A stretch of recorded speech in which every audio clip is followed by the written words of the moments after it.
Salam, salam sejahtera bagi kita sekalian. Saudaraku, senang bisa berjumpa dengan saudara-saudara kembali, dan kiranya kasih Tuhan selalu berlimpah-limpah dalam kehidupan kita.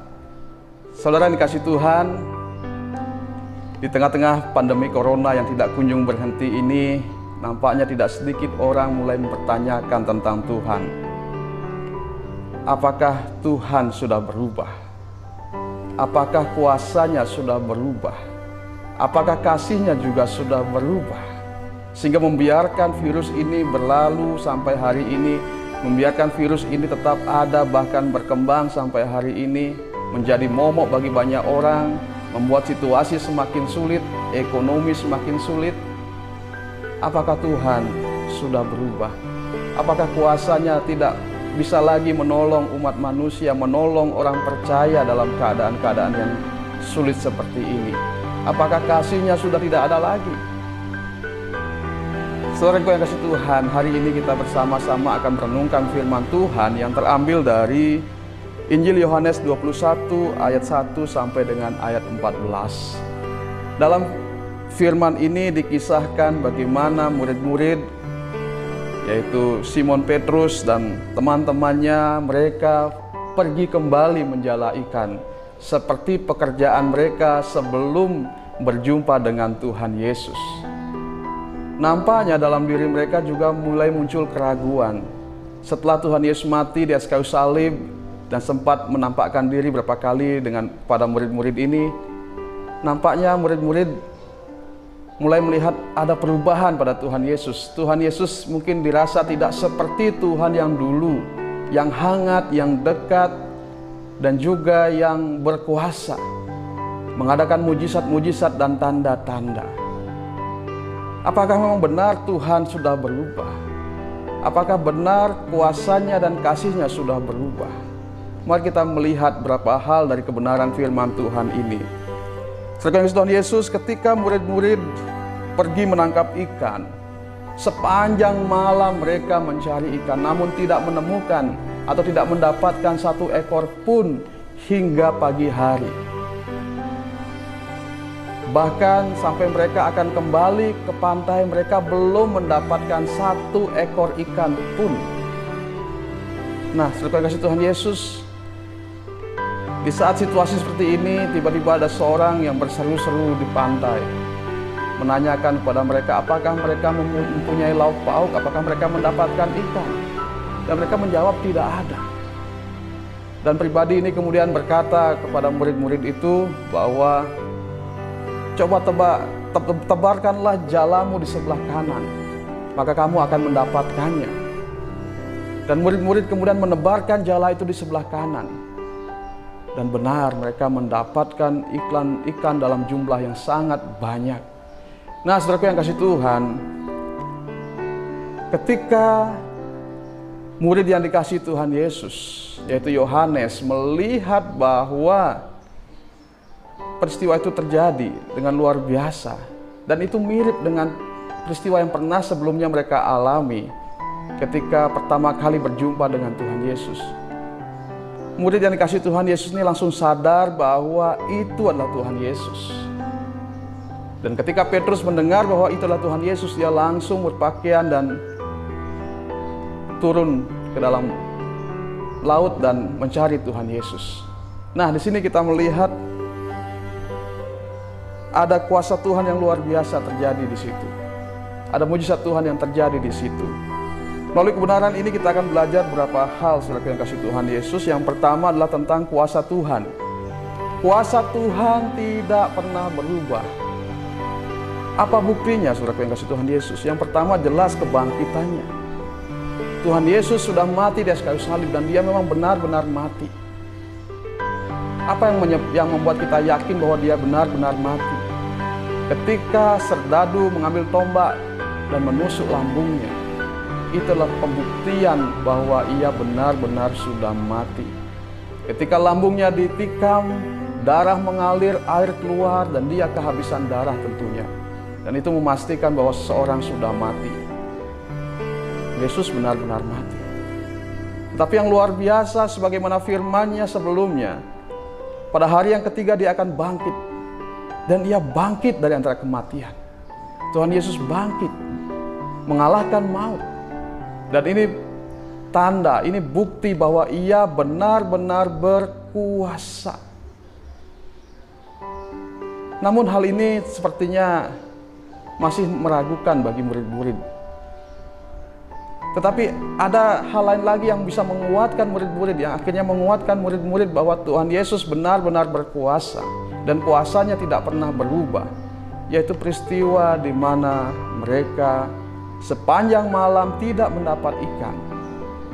Dan ketika Tuhan Yesus berkata, "Tebarkanlah jalamu di sebelah kanan dan kamu akan mendapatkannya." Dan benar, mereka mendapatkan ikan dalam jumlah yang banyak, sebanyak 153 ekor ikan yang besar. Bahkan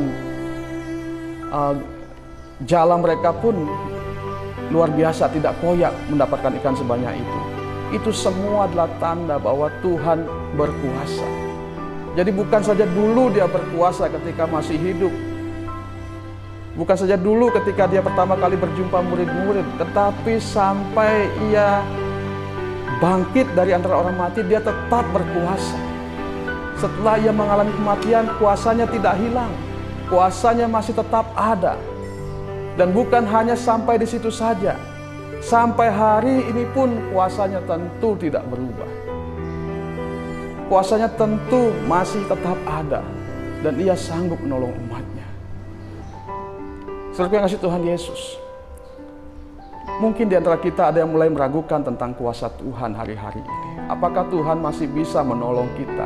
Apakah Tuhan masih bisa menyelamatkan keadaan ini? Bisa menghentikan virus corona sepertinya yang garang, yang ganas, yang besar ini? Apakah Tuhan bisa menolong umat manusia? Menolong orang percaya di saat-saat seperti ini? Melalui kebenaran ini kita diingatkan bahwa kuasa Tuhan tidak berubah. Sebelum ia mati dan sesudah ia mati dan sesudah ia bangkit dan sampai hari ini pun kuasanya tidak pernah berubah. Mari kita menguatkan hati kita, saudara yang kasih Tuhan Yesus. Percayalah, sesulit apapun keadaan yang sedang kita alami saat ini, Tuhan berkuasa untuk menolong kita. Meskipun nampaknya dia masih membiarkan virus ini untuk menjadi masalah bagi umat manusia sampai hari ini. Tetapi yakinlah bahwa Tuhan pasti menolong kita. Tuhan berkuasa untuk menolong kita, apapun keadaan kita. Tuhan berkuasa melindungi kita. Tuhan berkuasa menolong ekonomi kita, menolong usaha kita, menolong pekerjaan kita, sehingga kita bisa bertahan hidup. Bahkan mungkin ketika kita tidak lagi bisa berbuat apa-apa, Tuhan masih bisa menolong kita. Contoh nyata adalah ketika Nabi Elia menghadapi masa kekeringan selama 3,5 tahun. Tidak ada lagi bahan makanan di negeri itu. Tetapi Tuhan bisa pakai burung gagak untuk memberikan dia makan. Bahkan ketika air sungai Kerit pun habis, Tuhan bisa memakai janda miskin untuk menolong dia. Sehingga Elia bisa bertahan hidup. Saudaraku yang kasih Tuhan Yesus, Tuhanlah Tuhan yang berkuasa dulu, sekarang, dan sampai selama-lamanya. Kuasanya tidak pernah berubah. Tuhan tidak terbatas oleh kemampuan kita. Tuhan tidak terbatas oleh pikiran kita. Dia sanggup membuka jalan apapun untuk memelihara kita, secara khusus di tengah-tengah pandemi corona yang berat ini, yang sulit ini. Yakinlah, Tuhan pasti sanggup untuk menolong kita. Tuhan pasti sanggup untuk memelihara kita. Yang kedua, apakah kasih-Nya sudah berubah? Apakah Dia bukan Tuhan yang dulu yang dekat dengan murid-murid? Kita akan melihat ada beberapa hal di sini. Yang pertama, Tuhan Yesus mendatangi murid-murid ketika mereka dalam keadaan yang susah. Ketika mereka tidak mendapatkan apa-apa. Inilah bukti bahwa Tuhan mengasihi mereka. Tuhan Yesus mencari mereka meskipun mereka berusaha kembali pada profesi mereka yang semula. Tapi Tuhan Yesus mendatangi mereka, Tuhan Yesus mencari mereka. Inilah bukti bahwa Dia sangat mengasihi murid-murid. Bukti yang kedua, kalau kita membaca nanti dalam ayat yang ke-15 sampai dengan ayat yang ke-19 tentang percakapannya dengan Simon Petrus. Di sana juga menunjukkan betapa kasih-Nya kepada kita. kepada umat manusia. Di sini kita melihat kepada Simon Petrus. Simon Petrus yang pernah menyangkal Tuhan Yesus, yang pernah mengkhianati Tuhan Yesus. Tuhan Yesus cari secara pribadi. Dia berbicara kepadanya, memulihkan hatinya, memulihkan komitmennya di sana. Kasih Tuhan tidak pernah berubah. Dulu, sekarang, bahkan sampai selama-lamanya. Ia tetap mengasihi kita. Meskipun bumi berubah, meskipun situasi berubah, meskipun keadaan berubah, tetapi kasih Tuhan tentu tidak pernah berubah. Kasihnya tetap sama. Sebagaimana dikatakan dalam Yohanes 3:16, karena begitu besar kasih Allah akan dunia ini. Kasihnya begitu besar bagi kita. Bahkan dirinya sendiri ia korbankan untuk menyelamatkan kita. Apalagi dengan situasi seperti ini, dia pasti juga akan menolong kita. Tetaplah percaya. Tetaplah berharap pada Tuhan. Maka kita akan mengalami kasih-Nya dalam kehidupan kita. Kita akan menikmati belas kasihan-Nya dalam kehidupan kita. Kita akan menikmati hubungan yang luar biasa dengan Dia. Tuhan izinkan situasi seperti ini terjadi supaya kita lebih mengenal Dia. Supaya kita bisa lebih mengecap kuasa dan kebaikan-Nya dalam kehidupan kita. Tuhan seringkali izinkan masalah-masalah, pergumulan-pergumulan berat terjadi. Bukan karena Tuhan tidak mengasihi, tetapi supaya kita lebih lagi mengenal kasih-Nya. Supaya kita bisa lebih lagi merasakan kasih. Jadi jelas, saudaraku yang kasih Tuhan Yesus, setelah Tuhan Yesus mati di kayu salib, bahkan ketika Ia bangkit, kuasanya, kasih-Nya tidak berubah. Bahkan sampai hari ini Tuhan tidak pernah berubah. Kuasanya tetap sama, kasih-Nya juga tetap sama bagi kita. Karena itu tetaplah percaya, kuatkan, teguhkan hati kita. Meskipun situasi saat ini begitu berat, percayalah Tuhan mengasihi kita dan Tuhan berkuasa untuk menolong kita semua. Kiranya firman ini menjadi berkat bagi saudara-saudara yang dikasihi Tuhan, dan kiranya firman ini juga menguatkan hati kita, meneguhkan kita dalam menghadapi situasi-situasi yang sulit ini. Percayalah Tuhan pasti akan menolong kita hingga semua ini berlalu. Terpujilah nama Tuhan. Tuhan Yesus memberkati kita semua. Amin.